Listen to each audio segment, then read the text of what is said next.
یہ social media کے اوپر کوئی تصویر گھوم رہی ہے جس کے اندر وہ کوئی بدماش قسم کا پیر ہے، بظاہر اس نے جبہ کبا جو ہے وہ داڑھی بھی رکھی ہوئی ہے، اور وہ عورتوں سے بغلگیر ہو رہا ہے اور اس کو پھیلایا جا رہا ہے، تو ہمارا اس سے کیا تعلق ہو سکتا ہے؟ کیا رشتہ ہے جو شریعت رسول کا باغی ہے؟ آقا کریم علیہ الصلوۃ والسلام سے کسی عورت نے مسافہ کرنا چاہا تو حضور نے فرمایا لا اصافح النساء، میں عورتوں سے مسافہ نہیں کیا کرتا۔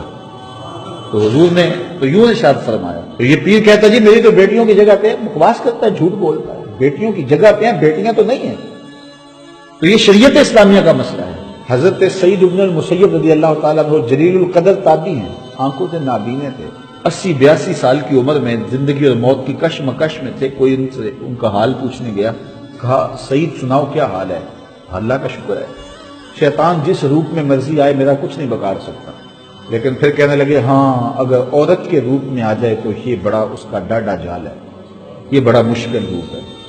شیطان جس روپ میں مرضی آئے میرا کچھ نہیں بگاڑ سکتا، لیکن عورت کے روپ میں آ جائے تو بڑا مشکل ہے۔ یہ کون کہہ رہا ہے جو 80 سال کی عمر میں ہے؟ یہ کون کہہ رہا ہے جو آنکھوں سے نابینا ہے؟ یہ کون کہہ رہا ہے جو زندگی اور موت کی کشمکش میں ہے؟ یہ کون کہہ رہا ہے جو تابع رسول ہے؟ اور یہ ہٹا کٹا پیر بے پردہ عورتوں کے ہجوم میں بیٹھ کر کے جو ہے وہ رقص و سرود کی محفل سجا کے کہتا ہے او میاں میں پیر ہوں، میرا اندر بڑا مضبوط ہے، بکواس کرتا ہے، جھوٹ بولتا ہے۔ اس وقت مسئلہ یہ بن گیا ہے کہ کچھ لوگ ولیوں کے اعتقاد کی وجہ سے ہر ایسے شخص کو بھی مان لیتے ہیں جس کو ولایت کی ہوا بھی نہیں لگی ہوتی، بلکہ دشمن دین ہوتا ہے اور باغی شریعت ہوتا ہے۔ ایک تو یہ طبقہ ہے، ہر ایرے غیرے کو، ہر نتو خیرے کو، ہر منہ دراز کو، جس نے بھی کپڑے اتار کے پھینک دیے، گالیاں دینی شروع کر دیں تو اس کو مان لیا۔ ایک تو طبقہ وہ ہے، یہ ایک غلطی ہے ہماری کہ چونکہ میں اس پچھلے جو میں عرض کیا تھا کہ نقل اس کی آتی ہے جس کی مارکیٹ میں ڈیمانڈ ہو۔ کبھی آپ نے لوہے کی نقل نہیں دیکھی ہوگی، سونے کی نقل ہوتی ہے۔ تو جس چیز کی مارکیٹ میں ڈیمانڈ ہو، جس کی کوئی قیمت ہو، اس کی نقل آتی ہے۔ تو شریعت میں جو اولیاء کرام ہیں ان کی توقیر بتائی گئی ہے، ان کی تکریم بتائی گئی ہے، ان کے پاس آنے کا، بیٹھنے کا، ان کی خدمت کرنے کا درس دیا گیا ہے۔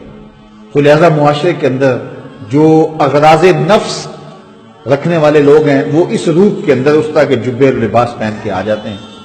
تو چونکہ اصل کی قدر و قیمت ہے تو نقل بھی موجود ہے۔ تو اصل اولیاء اللہ ہیں، اور یہ جعلی 2 نمبر جو بھی سلسلے جو ہے وہ معاشروں کے اندر موجود ہیں اور امت مسلمہ کے اندر موجود ہے، ان کے کام بھی چل رہے ہیں۔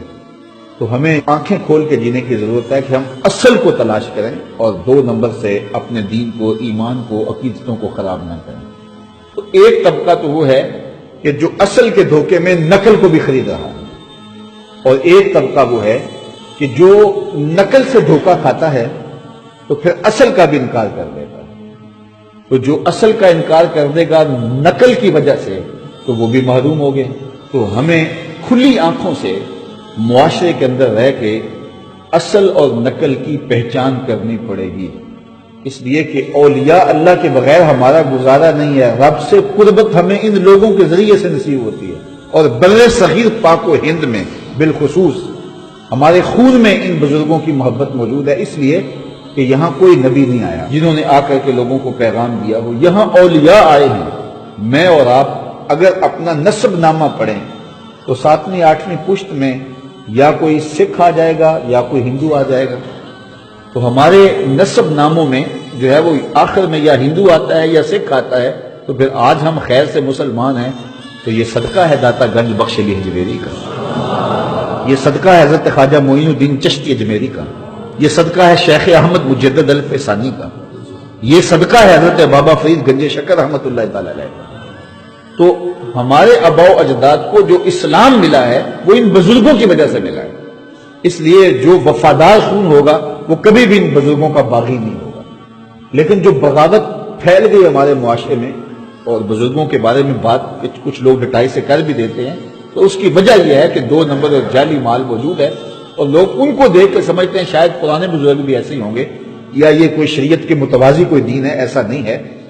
اور دوسری جانب یہ ہے کہ بزرگوں کے نام پر ہر ایرے غیرے کو حضور کی سنت کا قاتل ہو، شریعت کا باغی ہو، کتے لڑاتا ہو اور جو ہے وہ بٹیرے لڑاتا ہو، اور آستانے پہ گدی نشین بن کے مچھل شاہ بیٹھا ہوا ہو، اور ہم کہتے ہیں یہ فلاں بزرگ کی اولاد ہے۔ میاں ہم سارے حضرت آدم کی اولاد نہیں ہیں، تو سارے نبی کی اولاد ہیں کہ نہیں؟ تو پھر اس بنیاد پر جو ہے وہ آپ اپنی عقیدت اس کے ہاتھ گروی رکھ دیتے ہیں اور وہ ساری زندگی آپ کی عقیدت سے کھیلتا ہے. نگہباں بن کے جو اہل چمن کی آبرو لوٹے، چمن والو عقیدت چھوڑ دو ایسے نگہباں کی.